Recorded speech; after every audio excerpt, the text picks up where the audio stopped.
Okay, can everybody see the PowerPoint? Mm-hmm. All right, so this is your opportunity to stay or exit the meeting because we are here and we're going to learn about embedding PBIS and after-school programs. So if that's what you want to hear about for the next 2 hours and be actively engaged and interactive, then stay on the meeting. Um, I am Cristy Clouse, and we are really going to talk about positive after-school supports. And here I am. I love the click, so I'm going to click back to you guys. Glad that you're here. Barbara Kelly is also here with me. She is my partner. We've been partner in crime, I always say. We've been working in the field of PBIS since 2000, 2001, which is the, I would always say, the beginning of PBIS in California, but not necessarily PBIS across the nation. It's been in the whole role of PBIS in the research since the early 1990s. And so we're just really excited that we've been involved in California for a while, though. So PBIS stands for Positive Behavioral Interventions and Supports. And you'll always see a triangle associated with PBIS, which means that we operate with a framework. PBIS isn't a program, and I'm going to say that over and over again. It's not a curriculum. It's how we operate and think within the system and organization we're working in. So you'll see it's a multi-tiered system of support. Green, yellow, and red are significant and they mean something, and we'll go over what that is. But the one thing I want you all to know is that this work is transformational. And that's part of why we're here, to see what that transformation is about. So in California, you can see this chart. Back in 2000, 2001, when Barb and I started the work, right? Look at how far our work has transformed, and the work of county offices across California and districts that have been trained with those county offices have really moved PBIS across California. So we are in 2019, and you know that this year has been a really interesting year with what's happened currently across the world. So even though our trend has been going up, you can see it dipped a little, but our trend is based on the assessment tools that we use, the fidelity tool measurement that says, are we operating with fidelity? And those schools take those tools are counted within this graph. So we're doing pretty good. And I just have to say, in our personal life, it's been a transformation as well. And really excited and hope that a lot of you have already started this transformation work because it'll really work personally within your life as well, you'll find. So we're going to talk about 3 things. We're going to talk about PBIS. We'll review the rationale and why we would want positive behavioral interventions and supports embedded in our after-school programs. We're going to look at how you do this and what it really is, those tangible things that you would see and hear. I want you to know that we'll talk about how PBIS looks in schools, but we'll then also have an opportunity to say, how do we, in our after-school programs, we're the bridge between school and home. So how do we begin implementing those procedures within that framework? And then we'll have a sampler that we'll end with, which is a PBIS toolkit in our PASS, Positive After School Supports, and it's the Positive Minded and Prevention Primer. So we'll have some activities, and we'll be interacting throughout the 2 hours. I want you guys to know 2 hours is a long time, and I don't want to talk the whole time. So I know about after school people, and we want to be like moving and interacting and talking with each other. So anytime you guys want to like say that we're here, click, click, or do any kind of yoga that you can do to keep your mind active. If you want to jump up and down, we're all for that. We'll also go into some breakout rooms. So I want to talk about the expectations that we'll have for the next 2 hours. Oh, now it's like an hour and 48 minutes, but we're going to talk about 3 expectations, and we're going to be checking ourselves throughout the time with this presentation, how respectful we are, how responsible we are, and how engaged we are. So one thing that we can look at for being respectful is how we are respectful in the chat box. Please ask questions that are appropriate and respectful so that we can respond to them, and answer those prompts in the same way. We would love for you to be inclusive in our breakout rooms that we're going to have. We'll have 2 of them today. They'll be for 10 minutes. But please take this opportunity to increase our social emotional connections. We'll have 6 people within our breakout rooms, and please be responsible in engaging in a conversation. Think about the prompt that you go into the chat box with, and then have equal sharing time. We'd like for you to also be engaged along the way. And if you guys don't know where any of these little icons are, if you look to the bottom of your screen, you should have something pop up, and you'll see something called a reaction. And you'll see you get choices of either a hand raise or saying yes or no. So we might ask you to do that, and then that will show up in the chat box. So I know you can't say anything, but you guys all said, yes, we're going to be thinking about these expectations, being respectful, responsible, and engaged in the next hour and 45 minutes now. Yes, thank you, Alicia. Thumbs up for you that you know about those things.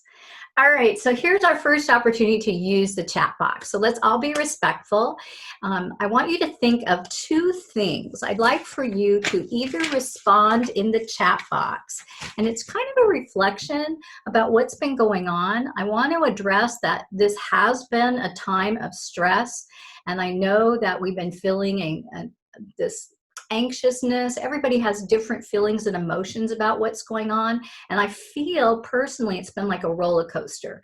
You know, I was up at this fear level in the beginning, not knowing. I've dropped down, but now I don't know what's happening. So there's uncertainty. And in the midst of all that, I just want to sit back and say, you know, I've had some really positive experiences lately. And I want to think about the experience itself, because it's the experience that will really reprogram my brain to be thinking in the positive and not this negative doomsday kind of thought.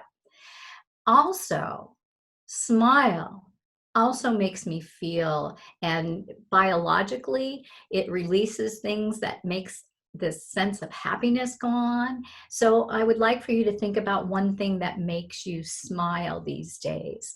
So choose either one of those responses. They're like a starter, and type in the chat box something positive that you've experienced lately, or one thing that makes you smile these days. Could be the smallest thing.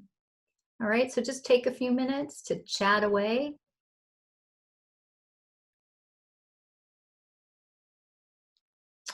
And Barbara, if you're on the line, you can unmute yourself if there's anything that you want to read before we go on.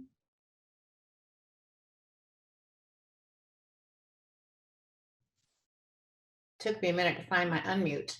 Yes, there's lots of visiting with family, new babies, a couple of those, things that are making them smile, waking up every day, being able to get packages delivered at the front door, time with their kids and sons that they don't normally have, walking your dog, going for morning walks,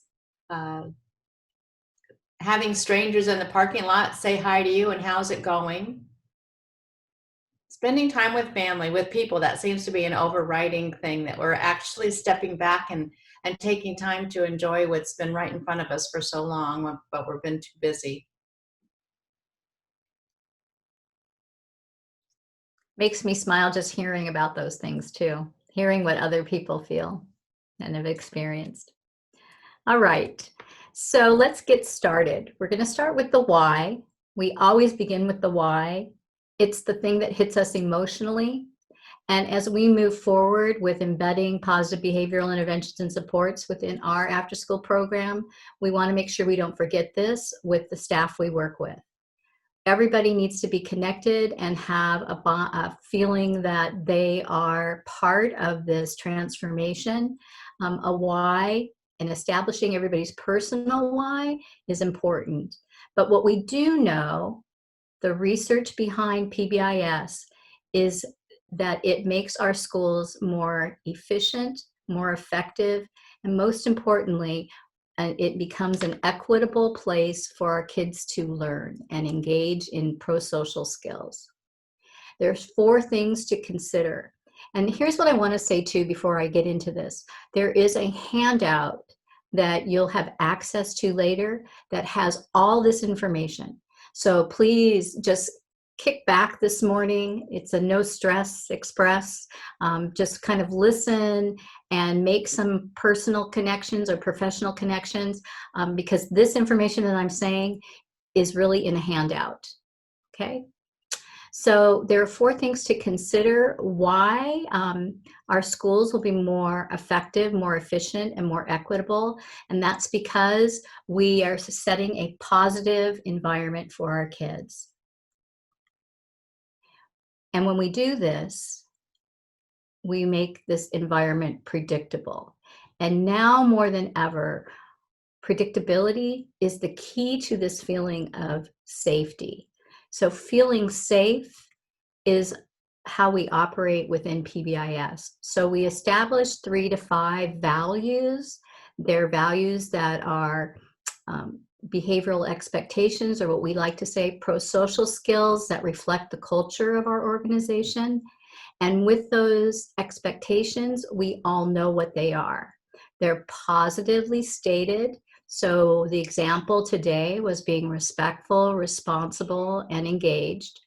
And if we keep using that language and teaching that language, it becomes predictable. We all know what it's like to be respectful when we're doing the chat box. We all know what it's like to be predictable, responsible when we're doing the breakout rooms. And if we do this every time, if we demonstrate the behavior and we acknowledge the behavior we see, then we can become very consistent in how all staff and students and families operate. And we have a sense then, a perception that when we enter this learning environment, we feel safe. It's a place to go that especially now, our kids want to feel like it's an environment where all the adults have the same message and everybody responds the same way. So it's a really powerful why. How we do this is through the inclusion of all of our stakeholders. So we have this common language that we've talked about, our expectations, and through that vision that this environment is going to be a safe, predictable, and equitable environment. And the experiences we share, everybody shares them. So our staff is trained, our students are taught, our parents have the opportunity to engage in the language and understanding of how to teach those at home, so that this becomes that membership, that kids have a buy-in, or kids and parents, that they understand the value of what you're doing with PBIS. This membership is so important, and after-school programs are amazing with regards to having student voice and interaction. And I can't say enough about you guys. You guys are like way ahead of the curve when it comes to understanding that it's our kids who will really make the change in the world, and giving them the opportunity. So in this membership, we value our student voice above everything else, and getting student feedback on what this means, our culture, when we use expectations, how we use them, how best they can be used within the environment that we're working with or the organization. We talk about PBIS within these 4 elements. Remember, I said it's not a curriculum, it's not a program. It's something that we work with in a framework, that triangle that's there in the middle, the multi-tiered systems of support, which has the outcome that all our kids will be successful, all our kids both academically and will have the social, emotional, behavioral, prosocial skills that will support them. We want to make sure that we have systems in place. Systems are things that will support our staff, will support the adults in the room. The practices are those cool things that we all like to engage with our students. If we're consistent with our practices, they're evidence-based, they will support our students. So what we do with our students are the practices. But PBIS really is about good decision making. It's about, are we effective in the work that we're doing? And we need to measure that with the data. So we want to make sure those 4 components are interactive, and you guys can see the circles. The multi-tiered system of support, you'll see the triangle. We talked about it earlier. The green means that all of our kids, all of our youth are really part of our practices and our systems. Everybody receives this, but we may have students that we need more support with, maybe especially now with social emotional support. And so we call those our group or targeted intervention students. And then we might have those challenging, extremely challenging behaviors, students who are engaged in behaviors that we as staff don't feel we have the behavioral expertise to support. But how do we, based on the practices of PBIS, be able to support them the best we can? And so one of the things that we all need to walk away with is that PBIS, positive, we talk about positive, the next word is behavioral. It's about behavioral science. So it isn't a random thing. It's really understanding what behavioral science is to change the environment that we're working with. And so you'll find the behavioral principles are important. It's the ABCs of behavior. So A means how we set our environment up ahead of time to reduce the likelihood that we're going to have any challenging behaviors, to increase the opportunity for social competency with our students. B means we want to identify a behavior that we're all engaged in. So being respectful, being responsible, being engaged. If we've said that, that's our behavior today. So we've set this webinar we went through the antecedents, right? For everybody to be successful with those behaviors. And the consequence, that's that behavioral people use that big word consequence. And all that means is if we demonstrate that behavior, how is it going to be reinforcing so that we'll be more likely to exhibit that behavior again? So we talk about feedback, and we talk about specific positive praise for students, but it's really important for our adults as well. So that's just a little thing about behavioral science. And the last piece of how we address PBIS is not to forget that it's about increasing prosocial awareness, management, and decision-making in our kids. So a lot of us are familiar with the social emotional learning competency. Barb and I talk about this all the time. We want our kids to be the best decision makers ever, the best problem solving people ever. But before we do that, we've got to increase that opportunity for them to be aware of their own behavior so that they can manage their behavior when they have a sense of maybe escalation. Like earlier today, I bought the headphones for this whole webinar because I know that the lawnmower guy is out there today, and I know that it's going to be really loud probably in about 30 more minutes. And of course, my behavior escalated because I didn't know how to use the microphone, and I was just freaking out. So I was totally aware that I'm freaking out and I've got to do this whole presentation. So I kind of had to regroup, kind of self-regulate and say, you know what, Cristy, it's okay. We're going to make it through it. And you guys are all forgiving, I know. So you notice I don't have the microphones on. But that's really part of what we do with ourselves as self-managers. And I can make really good decisions when I do de-escalate my own behavior. So we do that with the core expectations with our kids, we teach self-monitoring. That's part of what we do. So it's not a separate piece, like SEL isn't different from PBIS. It's really all encompassing when we embed that within our after-school programs and within our schools too. So now this is the big thing. This is the what. This is like, oh yeah, I can see this. I know what this is about. Oh yeah, this is PBIS. And I bet you guys are actually doing a lot of the what right now within your programs. So I'm going to go through a couple of things. I'm just going to show you visually what PBIS is. PBIS is about a group of people, maybe a leadership team, that makes decisions about your culture of your organization. How effective are you? How efficient are you? How safe is your organization? What's your climate like?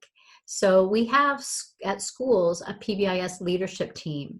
Usually it's headed by the administrator, but there's always a PBIS coach. So I want you guys all to remember that, because you need to be connecting with your school's PBIS team.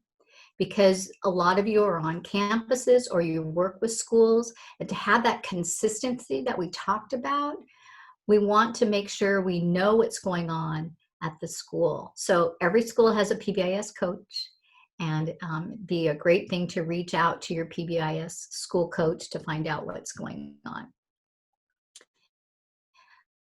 The thing that we talked about earlier about our kids, our youth, and how we can empower them to have authentic engagement in the work that we're doing is as important as having our families involved as well. A lot of times we tell our kids this is what we're doing, but we don't include them in the decisions that we're making.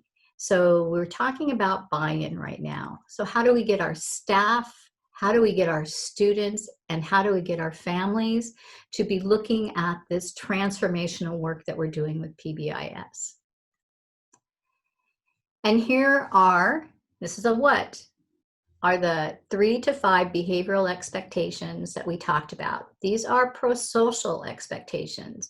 This is the social emotional competency that we're talking about. So these kids are going to be responsible, respectful, and be safe. There's only 3 to 5. There's no more than that, because we're going to get confused about what we're working on. So we want to make sure that our kids are a part of that decision making. When you're talking with your schools, you can ask them what their 3 to 5 behavioral expectations are, and you can bring that back to your organization, and then maybe have your students be able to rank what expectation they feel is the most important for being with you guys in the morning or after school, in between school. And maybe that's your expectation that you're working on. But there's a consistency, and then you also have that student opportunity to have them be a part of embedding PBIS in your organization. And once you've established what expectations you're going to adopt in your organization, and you may already have some that reflect the school, or you've already established expectations that you're working on in your organization, that's fine too. We want to make sure we have every ample opportunity to teach those expectations. This is the ABCs of behavior. If it's the behavior or the expectation we want, we can't just expect that if we tell kids, they're going to know what it is. So a big component of what PBIS is, it's about teaching the behavior we want to see. So I'm going to show you what it looks like. I think that I'm hoping this is all going to work. It's a video, and we're going to see some different settings in a school, and we're going to show you what it looks like. Now, the first setting is in the bathroom, and when I watched it with the lens of what's going on with COVID, I just said, oh my God, so they're going to have to like change this. You'll get what I'm talking about when you watch this. So we're going to see 2 settings. We're going to watch the bathroom, and we're going to watch the hallway, and how we teach behavioral expectations. So I'm hoping this works. Victory School for Red! Expectation! Be responsible!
responsible.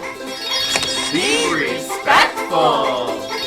Be safe. Be there, be ready. Classroom.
But as you can see, we're really talking about teaching.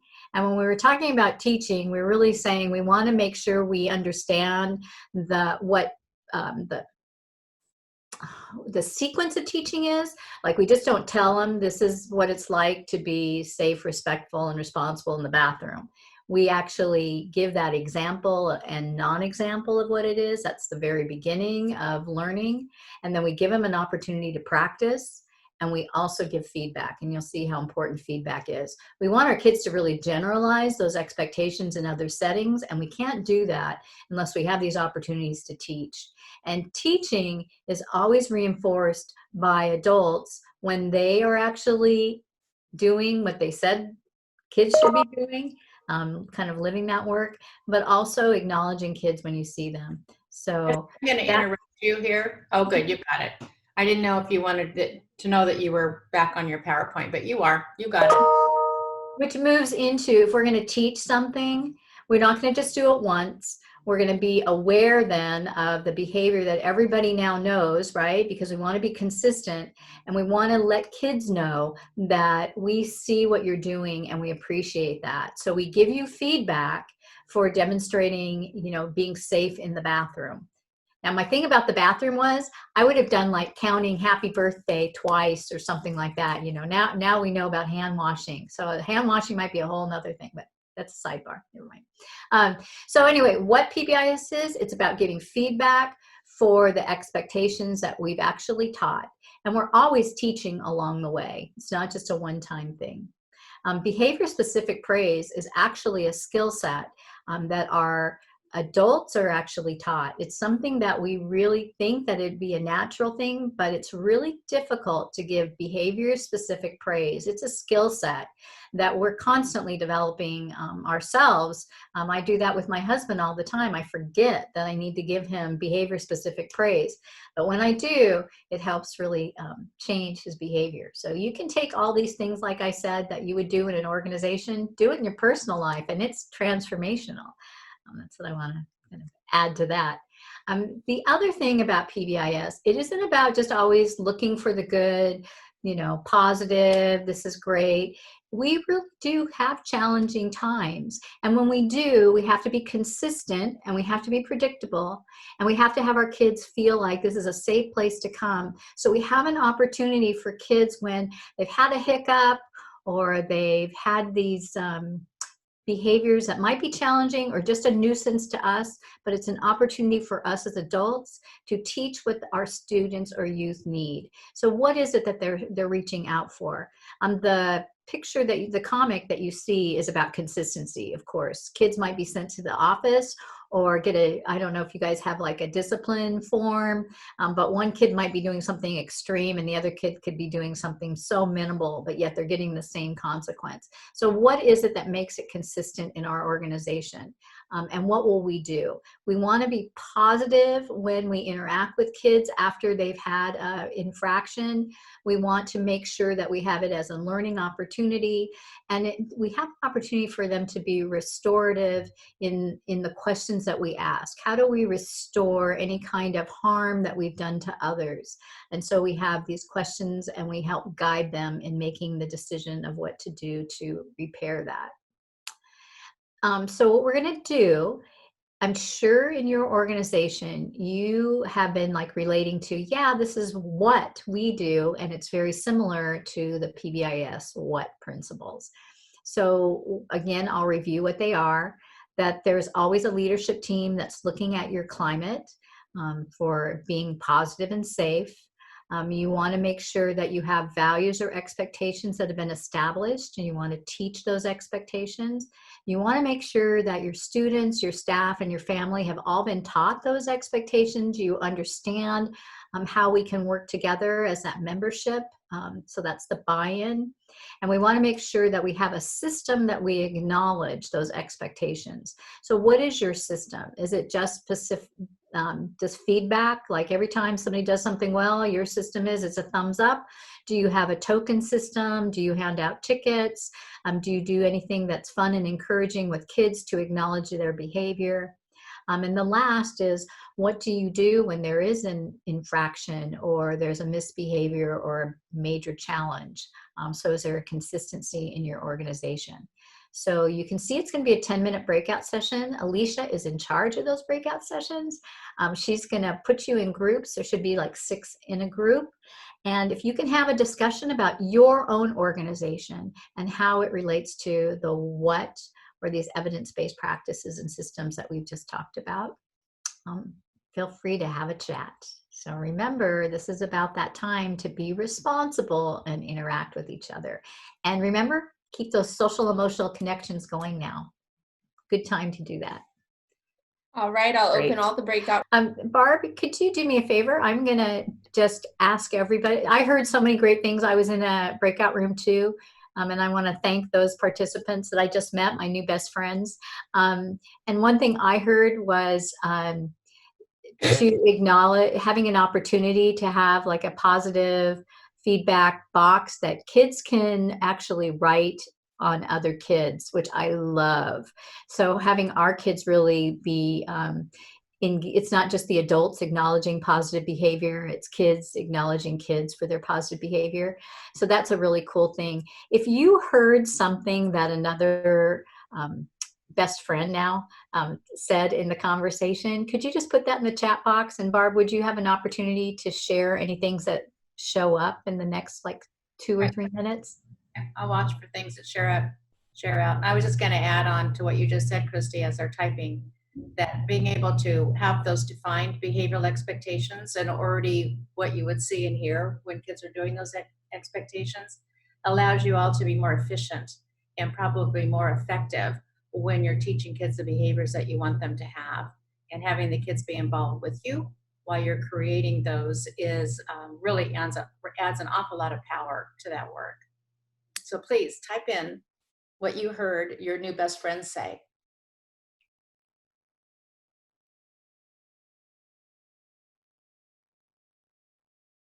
So type in what some of those good ideas were. So Wendy, throw in some of those good ideas. Wendy from Fontana. You may or may not know, but you all will have access to this chat room when we sign off. You can click yes, you want to keep the chat. So any good ideas that happen in the chat room, you'll be able to have. Wendy was sharing some good ideas on how you shift from the physical to the virtual, which is something I imagine you are all doing, because I think parents are probably crazy about wanting to have their kids working virtually with somebody besides themselves, so that you can help them with the expectations they need to have when they're working with you virtually. All right, well, very cool. Oh, okay, go ahead, Barb. Interrupt you. There's something about a bully box. And Angela, could you just maybe explain a little bit of that? You can unmute yourself, or if you feel more comfortable, throw that into the chat box, what that means by a bully box.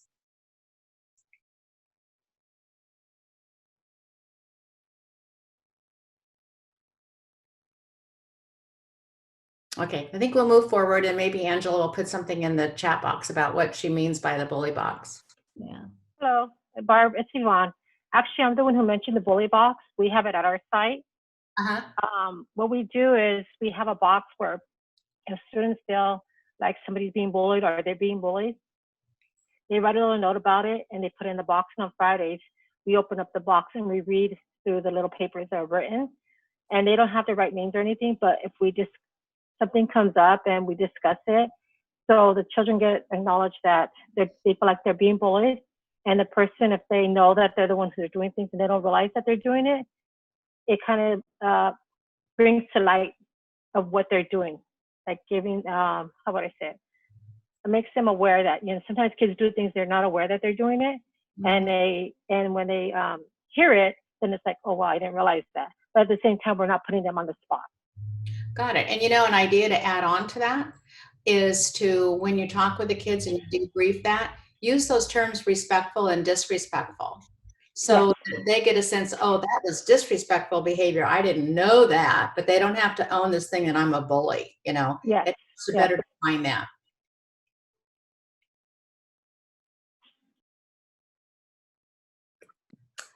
So what we're going to talk about next, so we had 3 things on the agenda. The first was to go over the why, the how, and the what. And then the second thing is, how do we embed the evidence-based practices that we find within the PBIS framework in our after-school programs? And we know that all after-school programs do not look alike. Just like all school sites, all districts do not look alike.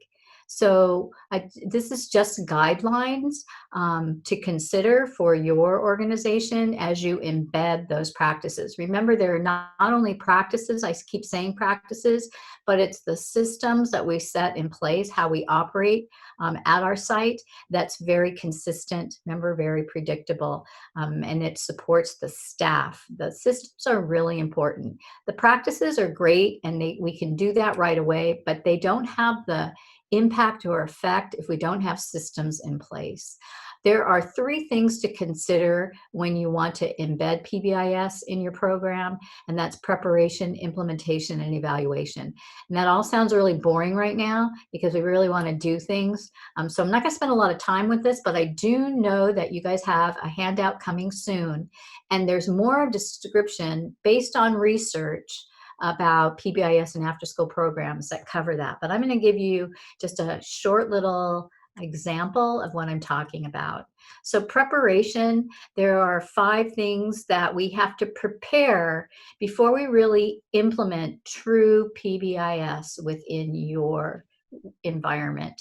And schools we know take up to 5 years to really implement fully and with fidelity. I want you guys to know that it isn't just a one-time thing that you do, that you're always working and preparing ahead of time before you do any kind of implementation.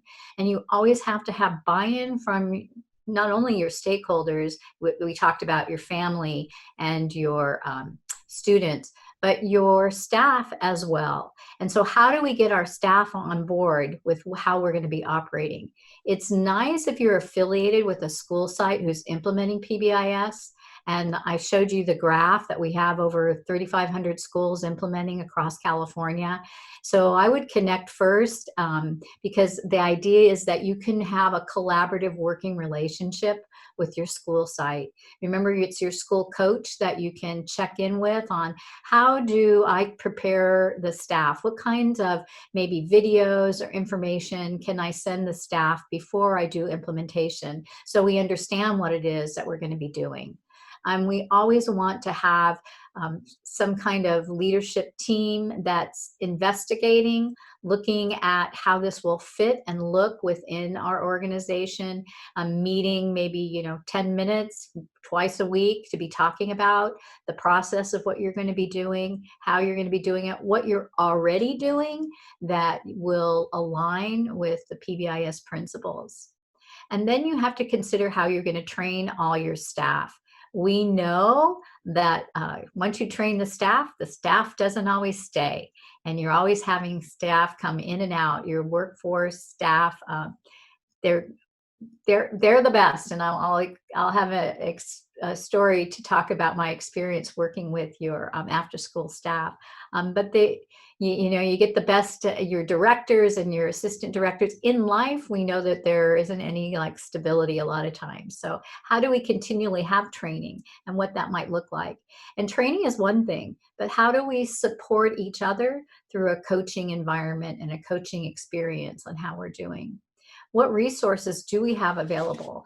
After school, it seems that we have limitations or barriers in financial resources to implement PBIS, more materials, any kind of training.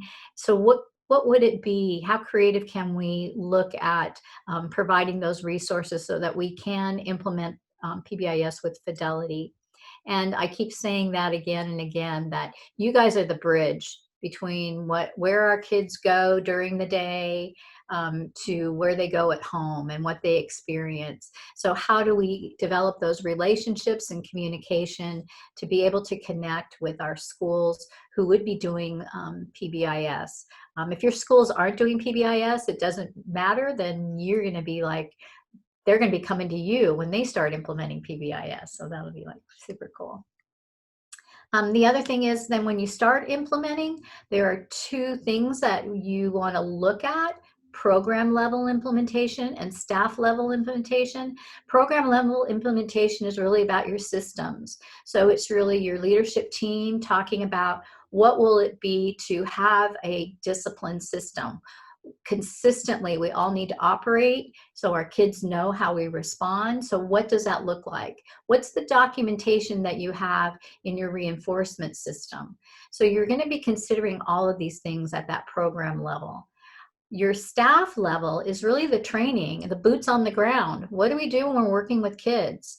So we are the change agents. Your staff are the ones that are going to make the change in our kids' behavior. It's not our kids making the change, and we'll be talking about that in just a few minutes. So what kind of training or professional development do we have available? And it needs to be ongoing so that all of our staff will be consistently receiving the coaching and the training for the principles of PBIS. And the last, and we can never forget, that we have to look, we must be doing really great things at our site. I heard what they are, but can we say that those are the things that we're doing that are done with fidelity? Fidelity means we're doing it the way it's intended to make the biggest change in our kids. So we need to know what those fidelity measures are. And then, are we making an impact on our kids? Do we see a change in perception, maybe with our students, about coming here and feeling safe? Do we see a change in how they're engaged academically when they come and they work on homework? Or do we see a change in how they're using social emotional competency in different situations in our organization? So how do we measure that? Because we don't want to do all of these things and not have the impact. So that was pretty short, wasn't it? Okay. But here's just some examples when we talk about training and development. So my first experience with after-school programs was being a PBIS coach in my district. And I was working actually in a TK classroom, and the after-school staff came, and they're all Miss Lolly. I have to tell you, you're always a Miss or a Mister, right, in after school programs. So Miss Lolly came to get the kids, the TK kids, and take them to, I'm Rainbow Rising was the organization that I work with. So is there any Rainbow Rising? Yay. Okay, so as Miss Lolly came to get the kids, she was noticing I was working on being kind and being safe in Miss Clark's classroom. So she asked what this was all about. And so what we did was we said, well, we'll come and we'll work right here at the school with your staff. So I would do from Miss Clark's classroom, go over to the Rainbow Rising room and talk with the staff and bring them the evidence-based practices. From that, the program director said, can you do this with all of our staff at all of our schools that we have Rainbow Rising in place? So they set up, and I can't even believe this, and it was the most amazing experience for me. They set up 5 training nights. So they closed at 6 o'clock, and staff from all over the sites, and there was about 150 staff members, came for an hour-and-a-half training from 6:30 to 8 o'clock. And it was amazing. So we had a room full of the most energetic, motivated, fun. I have to tell you, I was elevated every time. I was like, 6:30 is coming, yippee. It wasn't like I was, tired, because in the room, everybody wanted to learn those behavioral principles and how to work with kids and make the greatest change. And training throughout California for the last 20 years, I'm going to tell you that the after-school staff were the most exciting staff to work with as far as training goes, because your intention is very clear. I want to help these kids. I want to make the change. So we did, like I said, 5-night trainings. That was great. What we realized was systems change didn't happen. I was working with the staff. Remember, there's 2 levels. There's program level and staff level. So the consistency, we've got to make sure that we do have an opportunity to develop those systems. What we found was that we created an opportunity to have training modules for the staff. So we call it Pass It On, which is kind of the name of our PowerPoint. But the idea was it was positive after-school supports. And we felt that the program level training needed to come, that needed to learn how to train their staff so that you build capacity within your organization. So it was like a training of trainers. So maybe the program directors were the ones that looked at what training modules were really important for that particular site. And each training module was able to be put or created into a video. So you always created a video library. So that's just one example of how you can look at your resources and use your school coach if they're available. You can look at your school district to see if they have any kind of supports that can help you with after-school supports. You could look at technical assistance centers to help you with that. But you need to know where to go and reach out to. So I'm going to move on with that.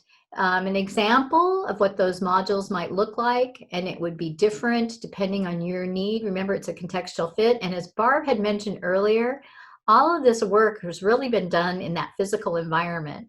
And right now, we're moving into how do we take these exact same principles as students are re-entering school next year, and we don't know what that looks like. And most likely, it's going to be distance learning at the beginning. So we can take these same principles and say, what does that look like with distance learning?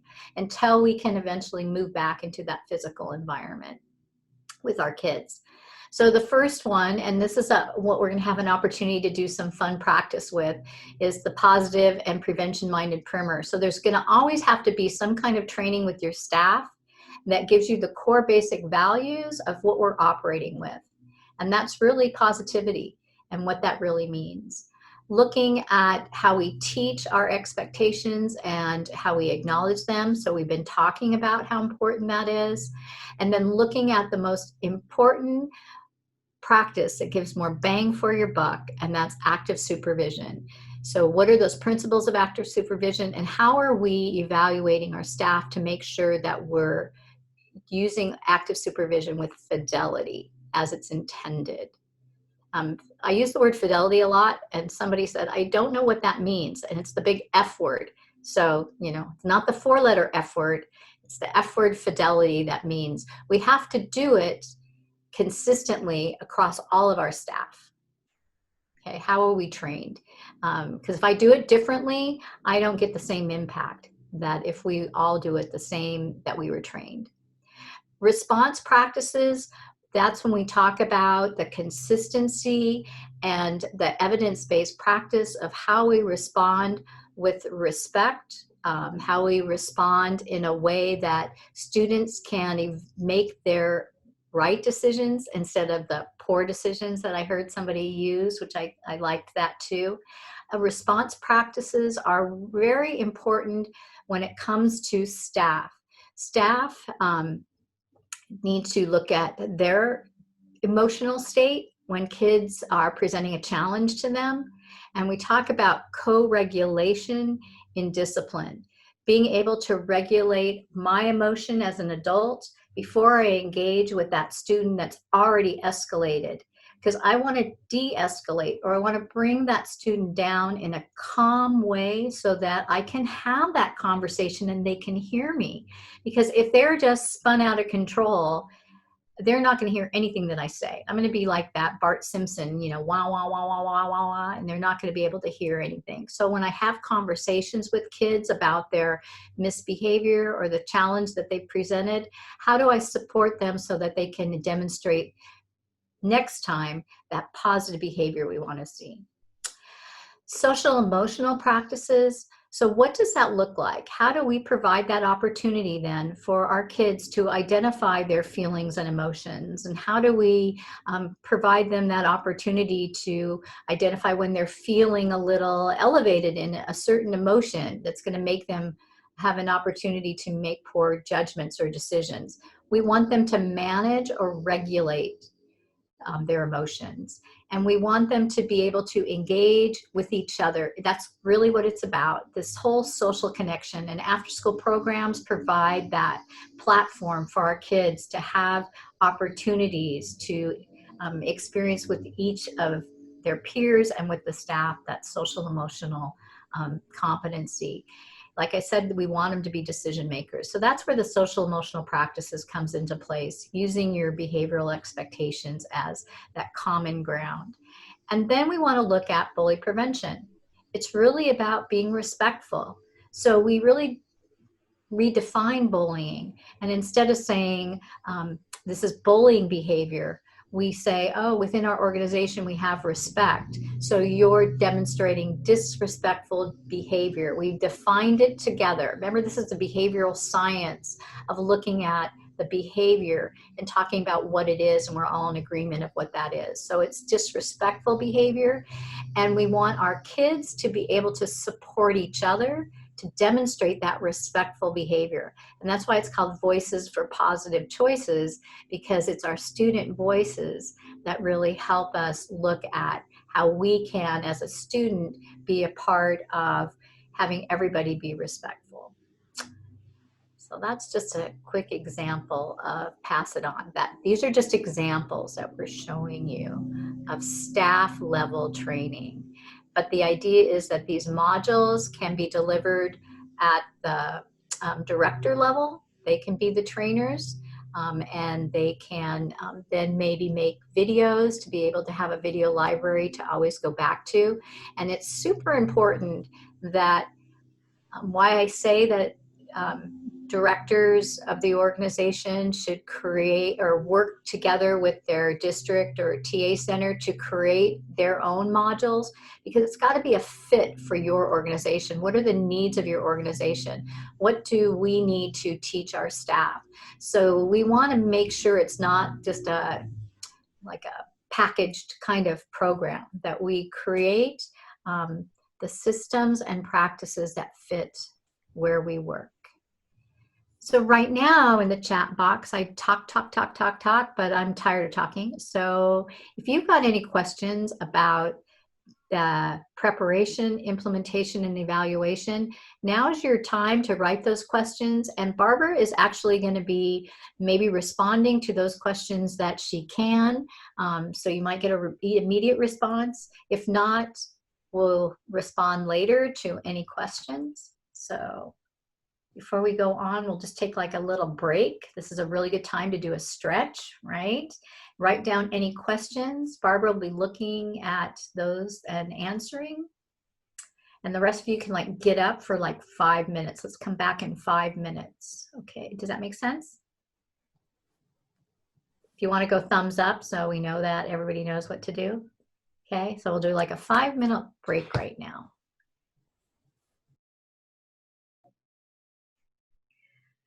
All right, and as everybody comes back, we can join in, because now is the interactive fun time. I'm looking at our toolkit. So I would encourage that if you don't have a piece of paper and something to write with handy, to do that, because you might want to create something like a hard copy as we go through the toolkit. All right, thumbs up if you're ready to get started. All right. I love how Tia does the physical thumbs up. I love how other people are doing the reaction at the bottom. That's great. Just a good sign that we know we're ready to get going. All right, so we're going to talk about some things that we can put in our toolkit right now. So what are some prevention practices? How do we stay within this positive-minded, positive after-school supports framework? So tool number one. Tool number one is your flashlight. You want to always focus on positive behaviors. We want to say what you want to see. So did you guys see that? Is there a flashlight there? Doesn't look like it, didn't show up, but I can't see because I got a box there. So here's why we want this in our toolbox, because it's a shift in how we operate. So in our organization, we want to be able to think about this. We want to be able to feel about it. And most importantly, we want to walk our talk. And this is how we're going to always act in our organization. So it's a shift from being negative to being, what do you guys think, right? Say it out loud because no one can hear you. Positive. We've been talking about positive, and you think that that's really easy. Boy, that's going to be so easy to stay really positive. But I do have to tell you that our brain is doing everything it can to sabotage us from being positive.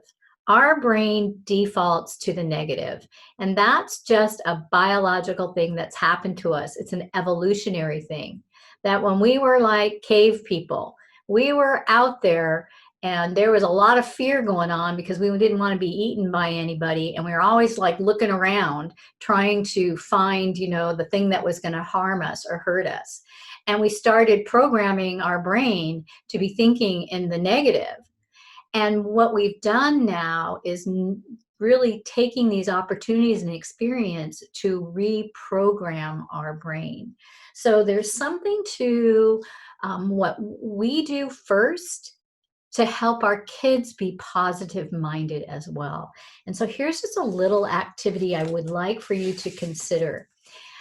I would like for you to take 5 minutes, maybe before you go to bed or in the morning when you wake up, and I want you to think about an experience that you've had, a positive feeling experience. And it could be just as small as, I just petted my neighbor's dog, Chloe, this morning, and that made me feel good. Or I walked and got my cup of coffee, and that made me feel really good before I got started my webinar. But I'm thinking for 5 minutes of all those small positive things that have happened to me today.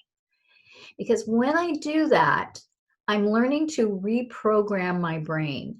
It's the neural connections that I'm making. And it's not just saying, like making affirmations, like it's going to be a positive day, or, you're an amazing kid, and you look at the poster.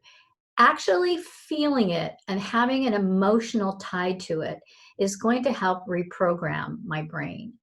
And if I can do that, then it's going to be easier to be able to use language that's positive and to be identifying most positive behaviors in not only myself, but in others as well. So words do matter, and say what you want to say. And we can do that if we're looking or focusing. Oh yeah, this is the one that has the binoculars. I forgot. Okay, so that's our tool, the binoculars, to focus on what we want to see. So we want to take away the negative words, like don't run. So what would you say instead of don't run? What do you want to see? Well, you'd want to see them walk. Yeah. Stop littering. What do you want them to do? You want them to put the trash in the trash can. So remember, say what you want to see. So when you get this PowerPoint, take that opportunity to go through some of this list and create your own. Think about some don'ts or no's that you've used in your daily life lately, like with my husband, like, don't touch that. I'm such paranoid right now. Instead of saying, don't touch that, it's, honey, wash your hands. That's what I want him to do. So be thinking about how you can reframe your negative statements to positive statements. Everybody got that? Thumbs up. Okay. So 2 things you can do for this toolkit. You can take 5 minutes in your daily life, just you, and think of your positive experiences that you've had lately. And you can make a list of all the no's and don'ts that you use, maybe with the students you work with or with your loved ones, and see how you can reframe it and say it in the positive. The second tool in your toolbox is your tape, okay? And it's not to tape their mouths shut because you can't stand them when they're talking. That's the non-example of why you use the tape. The tape is to make what you teach stick with our kids. Students are less likely to engage in challenging behaviors when they know what to do. So we've got to help them know what to do. We have to help them with how to actually do it. Let them know what's expected of them. We have to teach positive behaviors. Again, the cultural shift that we need to have in our organization is, instead of always reacting to those minor, those, kind of nuisance behaviors, the things that get on your nerves, we're always reacting to it. Instead, we have to take time and set up an environment that we can prevent that behavior that we don't want to see happen. What do we do to prevent the behavior that we don't want to see happen?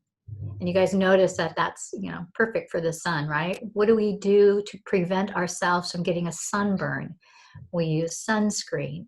So what are we doing in our organization to think ahead about how we can keep it an organization where everybody feels safe, where everybody feels that it's a positive, consistent organization?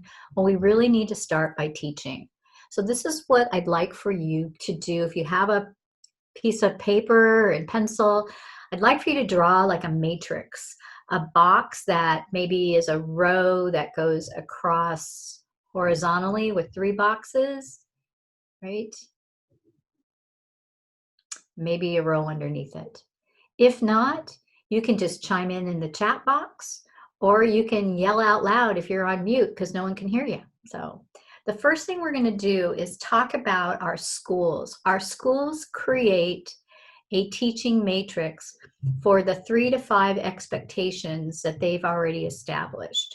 This is the very first thing that we need to do to be consistent, because we're going to all use the same language and come to an agreement when we create this matrix. This helps us as an adult talk to our kids. So we need to fill this in with the words that we want our kids to do, right? So our organization looks different. Remember, we talked about the context from organization to organization, from school to school, from district to district. It looks very different. So in your own personal organization, what's one setting or location? The video I showed you was the bathroom. That's one setting, but it could be different. It could be when everybody's eating snack. It could be when they're entering your room after school is out. So what's that setting?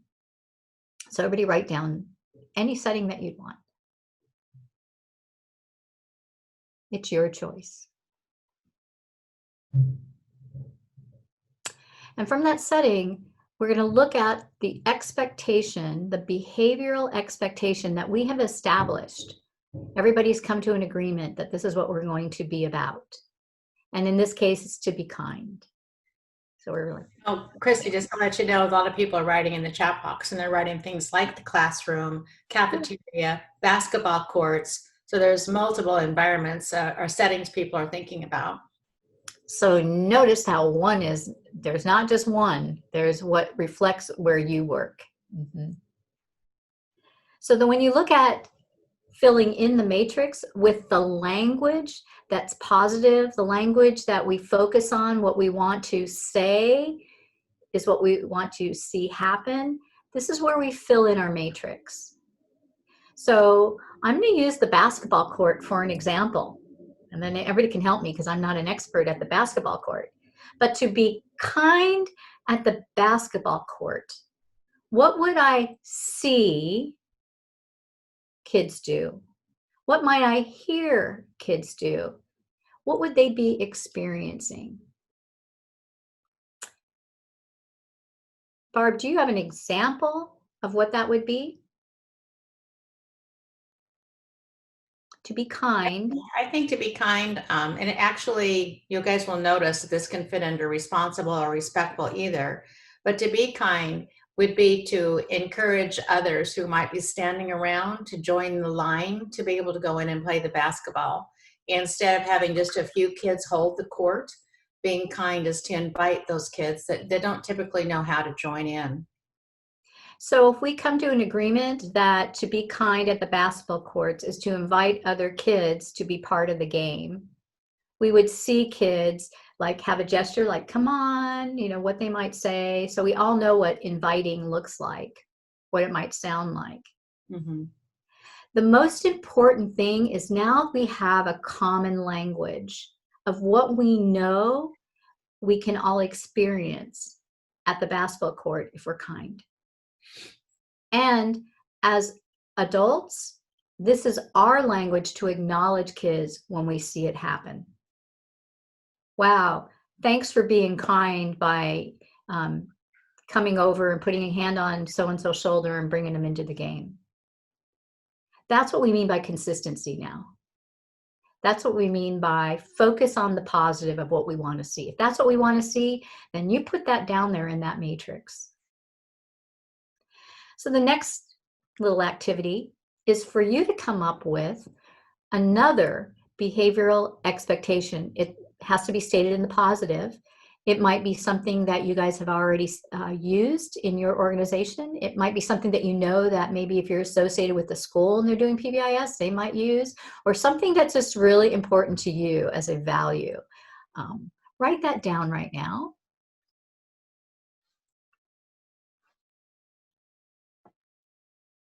I just want to make a comment to everybody. There's a question about, is this a chart you would make with the students? Yes.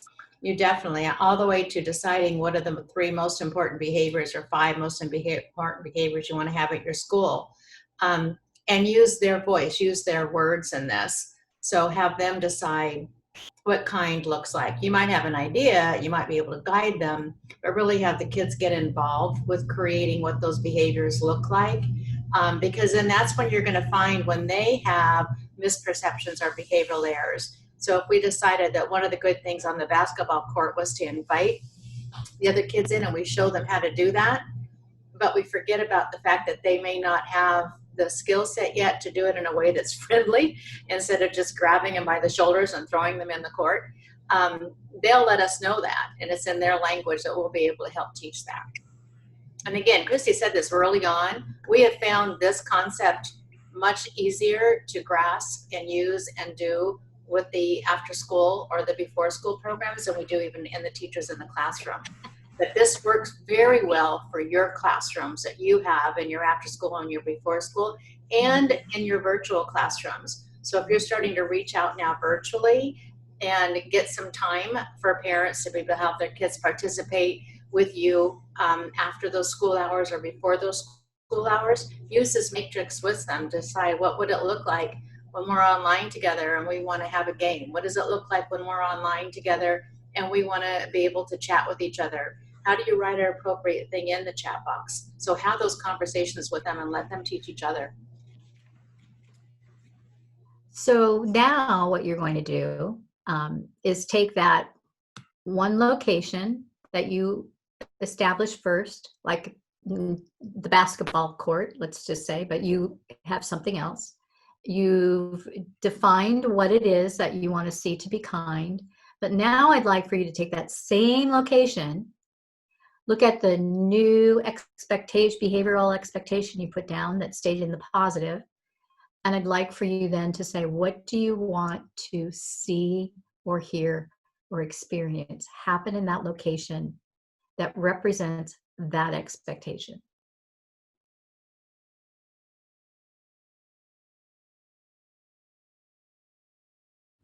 So we have things like be responsible, be respectful, be empathetic, be safe. And so those are all things that you can definitely define. And that respectful one is really the one you want to make sure you're picking off to add to your repertoire, because that's the one that will be the way you talk about or respond to any kind of bullying. Bullying, yeah, yeah.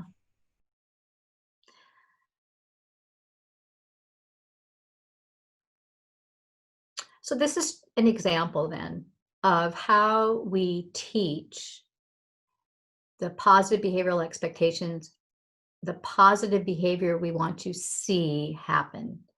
We first need to define those 3 to 5 values or positive expectations. Then we need to look at our locations that reflect our organization. And then we need to come to an agreement with both staff voice, student voice, even family voice on what we would see, hear, or experience. So that's what we call the teaching matrix. It starts there, but we use that language. From the very beginning, I talked about membership. Membership is about the common language we use. And so we use this language off the matrix. It helps us as a staff. And remember, we talked about systems that are in place. So one of the systems are, how do we teach positive behavioral expectations to really help our staff? And we're giving everybody, staff and students, a common language this way. Kids are the most powerful change agent because they interact. They have peer interaction to change the social behavior of your environment. And so when kids can acknowledge other kids about being kind at the basketball court because they've seen somebody invite somebody and use that language, that will be the most powerful change. That's reinforcing to kids to do the right thing as opposed to doing the misbehavior or making a poor choice. The third tool in your toolkit would be now is the flashlight, because the flashlight is now focus on a 5-to-1 ratio. 5-to-1, really talking about 5 positive interactions to every negative interaction.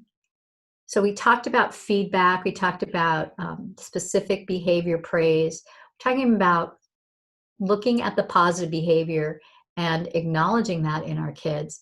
But it has to do with the cultural shift again of our organization, because we have to go back to, we're not changing the student, because you guys now are all going to like yell it out, right? So instead of focusing on, we got to change this kid, we got to change this group of kids, it's really about our organization and how we change our organization or environment. And we do that by focusing on the positive. And we do that with that ratio 5-to-1. Now, it wasn't arbitrary that this ratio was established. And you can see you want to weigh it down with more positive social contact. But here's the story. I love this story. And this is why we have a 5-to-1. Because a long time ago, you know, researchers, they like to do research. Well, they did research on these couples that were newly married, right? So we call them newlyweds, of course. And they divided them up into 3 groups. And I loved the way they labeled the groups.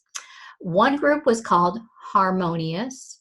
Another group was called conflict avoiding. And another group was called the bickering couple. And so they would tally how many times the couple had social contact or comments to negative comments. And they ended up putting them into these categories. Now, the results are pretty interesting. The results showed that, of course, the ones that were in the bickering group were the ones that had the most negative comments. It just sounds like that because that's the name of their group, wasn't it? That was such a negative word to begin with. That the ratio was actually flipped. That for every positive, they had 5 negative. Isn't that amazing? That was like the average. Now, they had the conflict avoiding group. The conflict avoiding really had a balanced teeter-totter. There were some positives and there were some negatives. And basically, what that is, you know, they were functional, they were okay. But they had a group that had all positive and no negative.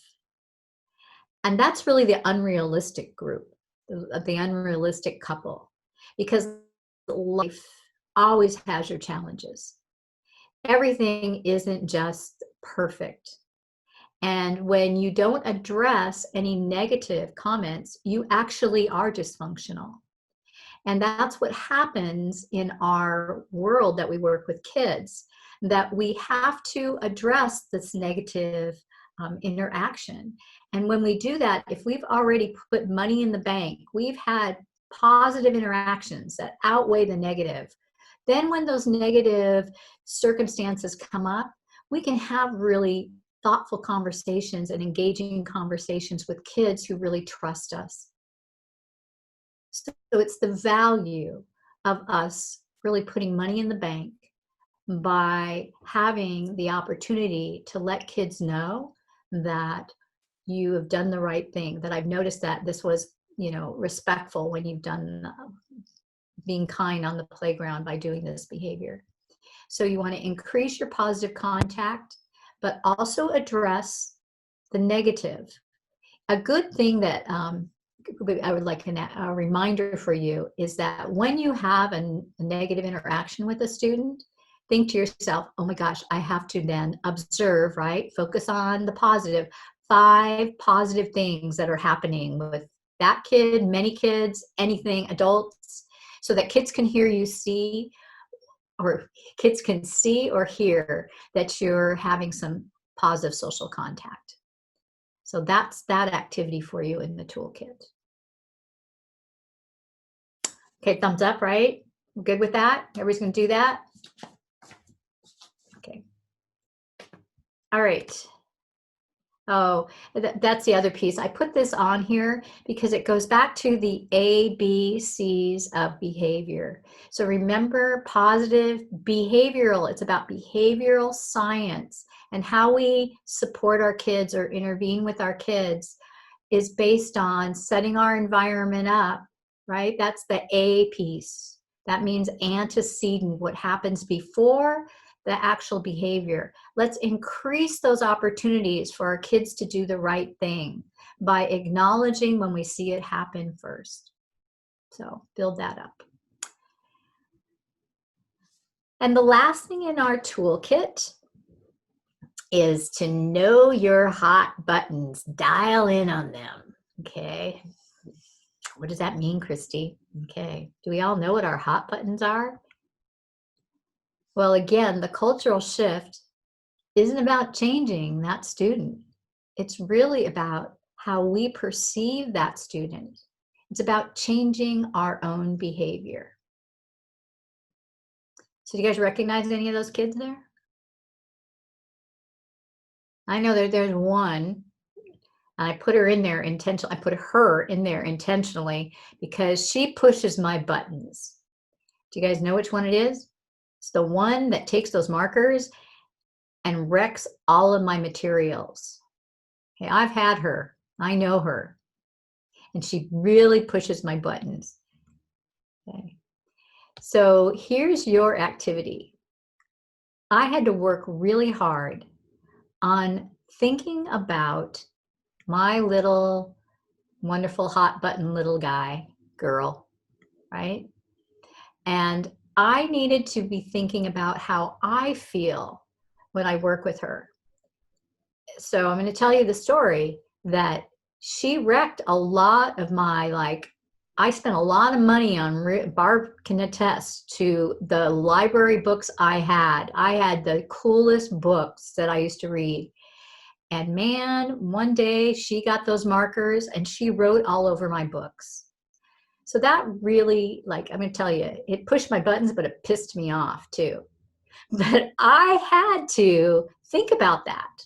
Okay, so the most important thing was, how did I interact with her? And remember I talked about co-regulating? It really happens first with me. How did I feel about that? And I have to think about, really, that's going to affect how I interact with her on other opportunities. And I had to go back and say, that's like a one-time thing. And so what was it that made her take on, she felt, the opportunity to be very creative with my very expensive books? So I had to think about engaging with her next time and how I was going to react. So just right now in the Zoom room, and we're going to come back in just a few minutes and talk about how we can reframe our thinking with certain kids that push our buttons. I'd like for you just to take 10 minutes really to assess, what are your hot buttons? You don't have to name names. Don't name names. You know, I could even name my husband because he got some hot buttons there too.